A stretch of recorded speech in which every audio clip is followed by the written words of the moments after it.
This is the funniest freaking thing. Look at this. Former BioWare writer thinks there's not much of a future for the studio under new EA deal.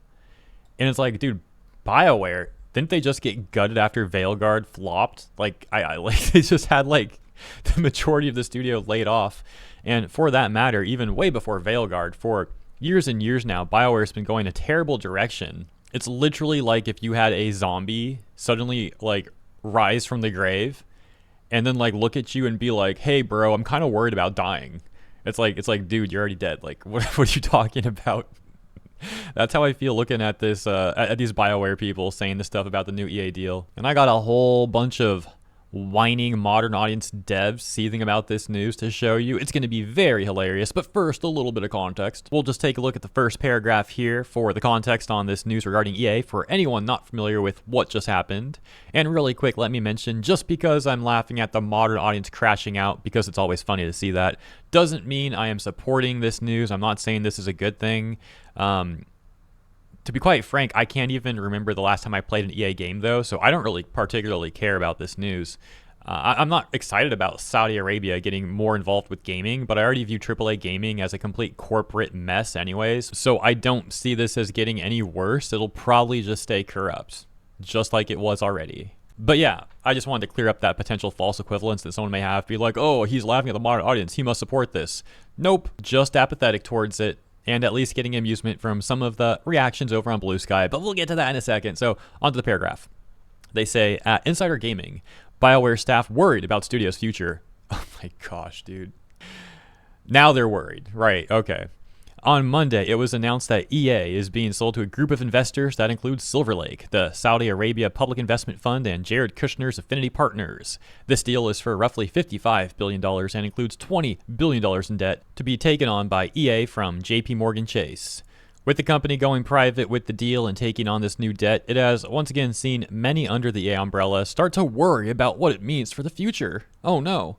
From studios to in-development games, how aggressive will the changes be in order to pay off that debt? And so the corpo propagandist losers over at Kotaku actually wrote an article titled, "The Internet Reacts to EA's $55 billion sale to some of the worst people around." This is so funny because just to let you know, what they're referring to as the internet here, implying, like the internet overall, is really just comments that they have from Blue Sky. They are so desperate to try and get more people to use Blue Sky to like push Blue Sky out there. It's just so funny to see that. Oh yeah, the internet. Right. So they say, well, actually, I don't even care what they say, really. We already got the context. Let's just take a look at their compilation of like Blue Sky tiers here. So here you can see we've got Luke Plunkett, who's a co-founder on Aftermath.site, which is a site you might be familiar with. It's got a terrible reputation in the gaming space because it's just filled with like modern audience corpo slop, constantly bootlicking AAA and complaining about things that gamers do. Also, they like to specifically whine about Asmongold a whole lot. So yeah, it's one of those places. And he says, "This feels catastrophic in ways few other big industry deals have." Bro's really acting like EA was doing such good work already. And then we've got Micah, whose bio says, "Recovering forum poster, politics doomer, basketball nerd, I write code for a living, he, him, views entirely my own." And this individual, Micah, says, "This business model should be flatly illegal. Taking on a bunch of debt to buy a company and then burning the company to the ground to service that debt while paying yourselves huge fees is a purely destructive practice that has never once had a positive outcome. Ban it completely." Then there's this person, Nash, whose bio doesn't really say much, and he says, "This is Mass Effect, Dragon Age, The Sims, and every other title that might possibly be even the slightest bit queer getting removed." And, bro, did you see what BioWare did to Veilguard? Because like the queer rep in that game did nothing to help the LGBT community. As a matter of fact, it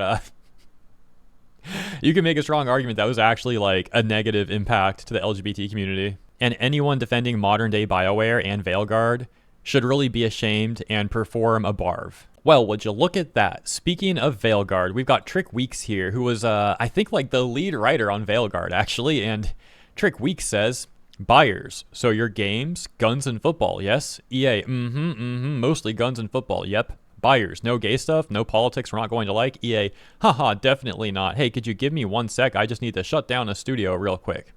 Then we've got Chris Bratt from People Make Games, which is similarly another like activist journalist outlet, this one in Britain. And I recall this individual was actually somewhat recently called out by Madam Savvy, who said propagandists really don't like it when you show everyone their words or intent. A cause so noble, you don't want to show off your words? What happened? And shows both Chris Bratt and this other person, Alex Johansson, going into protected mode after she called them out for something that we're not going to fully go over here because that would start to derail the topic a lot. But that was pretty funny to see. Anyways, Chris says, Jared Kushner, the PIF, and $20 billion of debt being dropped on the balance sheet. This one feels mega grim. And just like I said a moment ago, these people are acting like EA was the best thing since sliced bread or whatever the saying is. I think that's a saying, right? And now just seeing them freak out about this is quite bizarre, but funny. And so next we've got Lex Luddy, who says they're an editor-in-chief at starmenu.co UK and a deputy editor at rewinder.co UK. Also saying, gay idiot, she, they might have seen me on Giant Bomb, Shack News, Gamer Guides. Yeah, okay, we get it. Anyways, Lux says, well, this frickin' sucks. I really don't think people realize just how bad the Saudis and Trump's nephew controlling the stable of IP held onto by EA is for the art form. If you think mainstream gaming was stale before, now it's going to be owned by the most conservative people on the planet, too. Then we got Jason Schreier. You guys are already probably familiar with this one, so no introduction needed here. He says, it's official. EA is going private. The leveraged buyout will be financed by a staggering $20 billion of debt, which likely means some aggressive cost cutting is ahead for EA in the coming months and years. A lot of people are understandably focused on the Saudi Arabia and Kushner part of this, but the far bigger immediate impact will come from the new private EA being on the hook for $20 billion in debt. That could mean mass layoffs, more aggressive monetization, and other big cost-cutting measures. And lastly, Kotaku would include this person, Jazz, who says, BioWare, you gotta escape. You gotta leave now.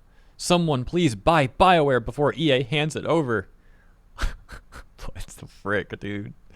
Imagine being this invested in modern-day BioWare. Like, just a bizarre thing to see. Hopping over to modern audience outlet The Gamer. The Gamer, I can never get over that name. It's so funny because the journalists that work here seem to actually hate gamers. But anyways, they say, former Dragon Age director says EA's new owners won't censor BioWare's progressive messaging unless they want apocalyptic backlash. Fans of EA-owned BioWare are concerned about the involvement of PIF due to the prevalence of progressive messaging in the studio series, which people fear may be under threat.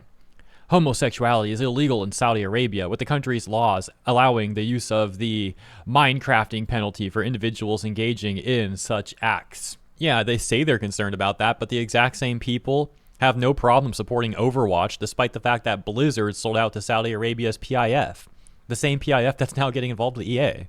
Lastly, we have a statement from a BioWare employee who shared this with Insider Gaming, saying, "Look at the negativity that came after Dragon Age," said one source.